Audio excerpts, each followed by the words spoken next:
Cumprimento os irmãos com a paz do Senhor. Aqui é o irmão Mateus. Já tem um tempo que eu não faço alguns vídeos para o canal, mas hoje eu pedi uma palavra ao Senhor e Ele me fez lembrar sobre um assunto que é muito importante para nós, como igreja, aprendermos. A verdade, irmãos, é que é um assunto muito atual, né? Nós, como igreja, devemos aprender como administramos o dinheiro que entra dentro da igreja. E o assunto seria esse: é bíblico sustentar os ministros de Deus? Como a igreja deve sustentá-los? Como a igreja deve administrar, né, prover esse dinheiro para esses ministros? O que a Bíblia diz a respeito disso? É um assunto que é muito atual. Quando olhamos para o Antigo Testamento, nós lemos em Deuteronômio 25:4 que não se deve fechar a boca do boi enquanto ele trilha, enquanto ele trabalha. Quando nós lemos em Levítico, capítulo 6, nós vamos ver a ordem dos manjares e das ofertas, o que se deve fazer. E no verso 16, nós vamos ler que Arão e seus filhos, que eram os sumos sacerdotes do povo de Israel, eles comiam daquelas ofertas que eram dadas pelo povo. Então, biblicamente, no Antigo Testamento, nós vemos os ministros de Deus, eles eram sustentados pelo povo para poder trabalhar na obra de Deus. No Novo Testamento também não é diferente.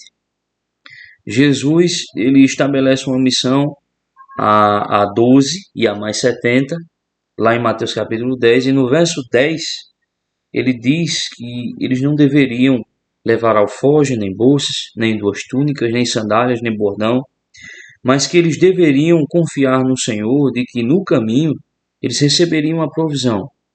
Aqueles homens sairiam de cidade em cidade, pregando o nome de Jesus, curando enfermos, expulsando demônios e recebendo a provisão de Deus de casa em casa dos irmãos, sendo tocados pelo Espírito.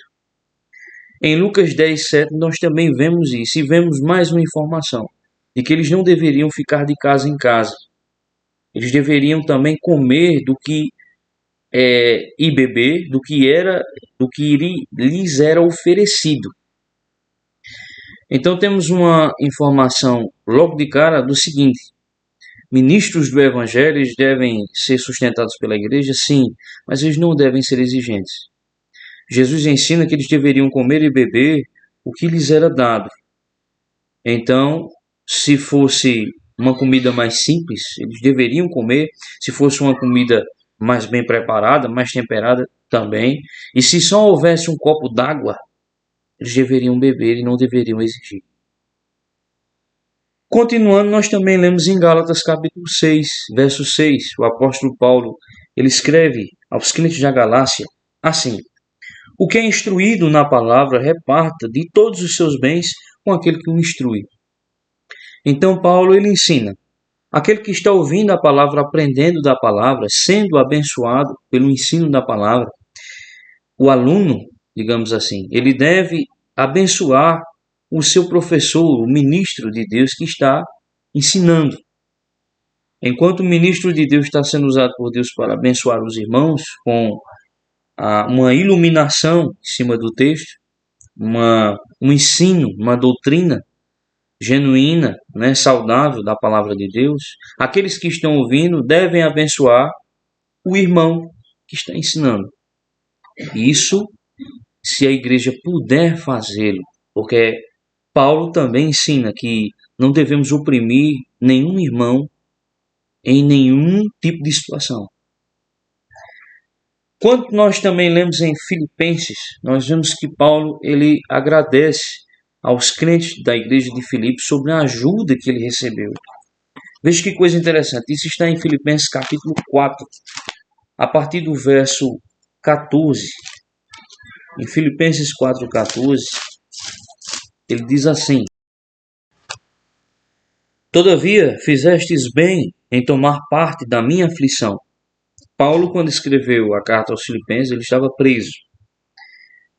Verso 15. Bem sabeis também vós, ó Filipenses, que no princípio do Evangelho, quando parti da Macedônia, Nenhuma igreja comunicou comigo com respeito a dar e a receber, senão vós somente. Nós podemos entender aqui que nenhuma igreja ajudou Paulo a não ser a igreja de Filipos. Porque também uma e outra vez me mandastes o necessário a Tessalônica. Não que procure dádivas, mas procuro o fruto que aumente a vossa conta. Mas bastante tenho recebido e tenho abundância. Cheio estou, depois que recebi de Epafrodito, o que da vossa parte me foi enviado, como cheiro de suavidade, sacrifício agradável e aprazível a Deus. O meu Deus, segundo as suas riquezas, suprirá todas as vossas necessidades em glória por Cristo Jesus. Então, vejam que o ministro do Evangelho, quando ele é dedicado, ele é zeloso, ele merece receber da igreja. Se assim a igreja o pode pagar. Mas, para finalizarmos, a Bíblia ela não somente ensina que devemos sustentar os ministros de Deus, mas também existem requisitos que esses ministros devem atender para que eles sejam atendidos, recebam esse privilégio da igreja. E quais são? Em 3 de João, o apóstolo ele escreve algo muito interessante. 3 João 6 a 8. Que em presença da igreja testificaram da tua caridade, aos quais se conduzires como é digno para com Deus, bem falais. Porque pelo seu nome, ou seja, pelo nome de Jesus, aqueles evangelistas, aqueles missionários, saíram nada tomando dos gentios. Então veja que no verso 7, João já diz, esses missionários que saíram em nome de Jesus, eles não tomaram nada dos gentios.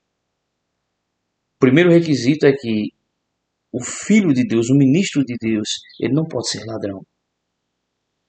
Ele não pode ser roubador.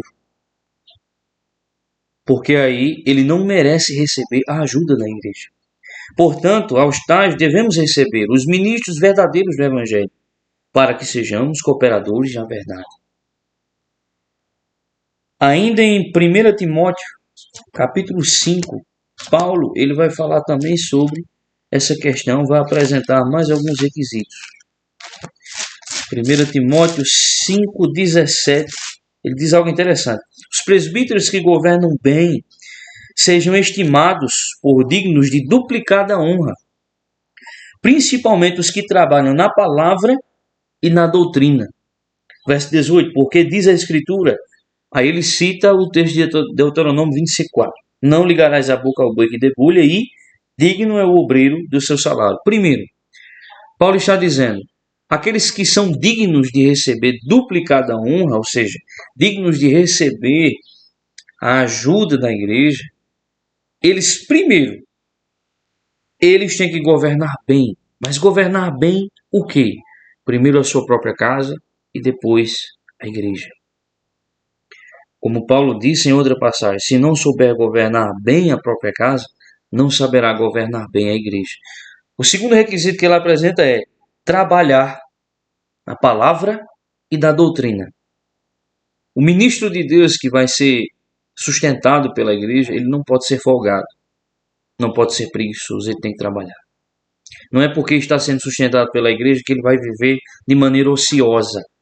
Não, ele vai ser um homem de esforço, um homem que sue, e na verdade ele tem que trabalhar muito mais do que os outros, porque agora ele tem que estar disponível e preparado para atender às necessidades da igreja. Veja que coisa interessante, ele termina dizendo, não ligarás a boca do boi que debulha e digno é o obreiro do seu salário. Uma coisa importante nós temos que entender, irmãos, infelizmente nós vemos muito hoje isso, é que os obreiros não estão recebendo salário, os obreiros estão recebendo fortunas. Pessoas que pregam 40, às vezes 50 minutos, às vezes 1 hora de palavra e recebem 5, 6 mil reais. Cantores que fazem eventos gigantescos e que chamam a atenção de milhares de pessoas, recebem um cachê de 1 milhão, 2 milhões de reais. Isso não existe, isso não é evangelho. Eu me lembro que eu estava lendo e na época de Billy Graham, o evangelista Billy Graham morreu em 2018, Ele lotava estádios, mas era de graça, ele não cobrava entrada. Porque o Evangelho não ensina isso. Devemos sustentar os ministros de Deus, mas os verdadeiros ministros de Deus, e não os avarentos, nem roubadores, nem ladrões. Até porque aquela conversa de dizer, faça a sua parte, que Deus vai se vingar do ladrão. Não. Se ele vai prestar contas a Deus porque rouba, você prestará contas a Deus porque alimenta. Isso não é evangelho. Evangelho é esse que nós lemos aqui. Os ministros de Deus, eles entravam em um requisito para eles poderem ser sustentados pela igreja. Eles recebiam, não eram fortunas, era um salário. E o salário, ele quer dizer o quê? Suficiente para que a pessoa viva de maneira digna. Não podia ser pouco demais para que ele vivesse de maneira frágil, não pudesse cuidar da sua família, dos seus filhos, mas também não pode ser fortuna. Isso não entra na minha cabeça, enquanto muitos irmãos passam fome e necessitam, às vezes até de trabalho, estão desempregados, recebem a ajuda de um irmão ou outro de cestas básicas, enquanto eles recebem salários, fortunas milionárias. Isso não existe, isso não é evangelho. Em Atos 20 e 33, Paulo fala algo muito lindo. O que é que ele diz? 20 e 33. Veja. De ninguém cobicei a prata, nem o ouro, nem a veste. 34. Vós mesmos sabeis que, para o que me era necessário a mim, aos que estão comigo, estas mãos me serviram. O que Paulo está dizendo? O que foi necessário para mim? Eu trabalhei e consegui. A Bíblia diz em Atos capítulo 18, a profissão de Paulo, ele era costureiro de tendas, ou seja, ele trabalhava. Ele se esforçava para abrir igreja, ele se esforçava para estabelecer doutrina, mas ele trabalhava, ele não ficava parado. Era um homem zeloso, era um homem que se esforçava muito. Em 2 Tessalonicenses 3, verso 6, Paulo fala outra coisa muito interessante. 2 Tessalonicenses 3, 6. Mandamo-vos, porém, irmãos, que em nome do Senhor Jesus Cristo, vos aparteis, preste atenção nisso, de todo irmão que andar desordenadamente e não segundo a tradição que de nós recebeu.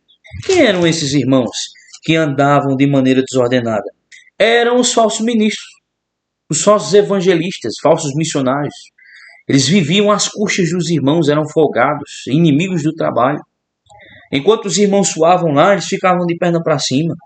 Passavam muitos dias nas casas dos irmãos, se tornavam pesados nas casas dos irmãos. Usavam do evangelho, do nome de Cristo, para se aproveitar da generosidade dos outros. É isso que Paulo está dizendo. Paulo está dizendo, se você encontrar um irmão desse, se aparta dele.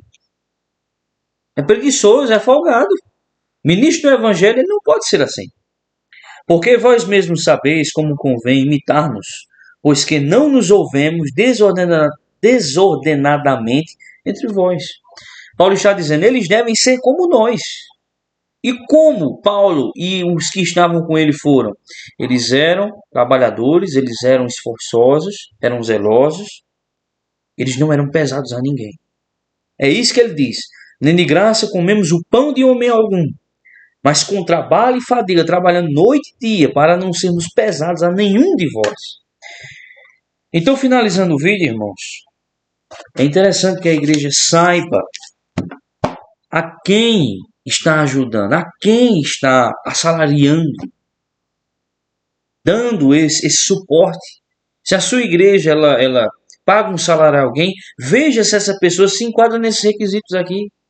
Veja se essa pessoa realmente trabalha, veja se ela é estudante da palavra de Deus, preparada para ensinar. Porque o obreiro, ele maneja bem a palavra da verdade, é um dos requisitos.